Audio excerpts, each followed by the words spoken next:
کیا عمل کرنے سے اللہ مجھے اور آپ کو رزق؟ نماز کی پابندی. اللہ نے خود کہا کہ وَأْمُرْ أَهْلَكَ بِالصَّلَاةِ وَاصْطَبِرْ عَلَيْهَا لَا نَسْأَلُكَ رِزْقًا نَحْنُ نَرْزُقُكَ. اے لوگو تم نماز پڑھو ہم تم کو رزق دیں گے. ہم بولتے ہیں کہ مولوی صاحب رزق نہیں ہے، کمائی نہیں ہے، جاب نہیں ہے. جب ہم نماز نہیں پڑھیں گے تو رزق کہاں سے آئے گی؟ جب دیکھ ہمارے اندر ہم دیکھنا چاہیے کیا آپ نے اللہ کا حق ادا کیا ہے؟ نہیں. اللہ نے کہا کہ تم نماز پڑھو اللہ تم کو رزق دے گا. ہم کیا سمجھتے ہیں رزق کہاں؟ جاب کرنے میں. قرآن کہتا ہے کہ وَفِي السَّمَاءِ رِزْقُكُمْ، تمہارا رزق آسمان میں ہے، وہ اللہ تعالیٰ تم کو رزق دے گا. دیکھیے اگر آپ نماز پڑھیں گے کیسا اللہ آپ کو رزق دے گا. قرآن ایک مثال بیان کرتا ہے. زکریا علیہ السلام مریم علیہ السلام کے پاس داخل ہوتی ہیں، دیکھتی ہیں کہ مریم علیہ السلام کا جو محراب ہے جہاں مریم علیہ السلام نماز پڑھتی ہیں وہاں فروٹس رکھا ہوا. مریم علیہ السلام کے پاس بنا موسم کے فروٹس رہتے تھے.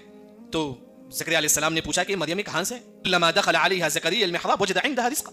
تو مریم علیہ السلام نے کہا کہ یہ رزق اللہ کی طرف سے ہے. کیوں؟ وہ نماز پڑھتے تھے. اگر آپ نماز پڑھو اللہ تعالیٰ آپ کو رزق دے گا، دنیا کی ہر مصیبت سے اللہ تعالیٰ آپ کو بچائے گا. مشہور معلوم یوسف علیہ السلام جیل میں تھے، جیل سے باہر آ گئے.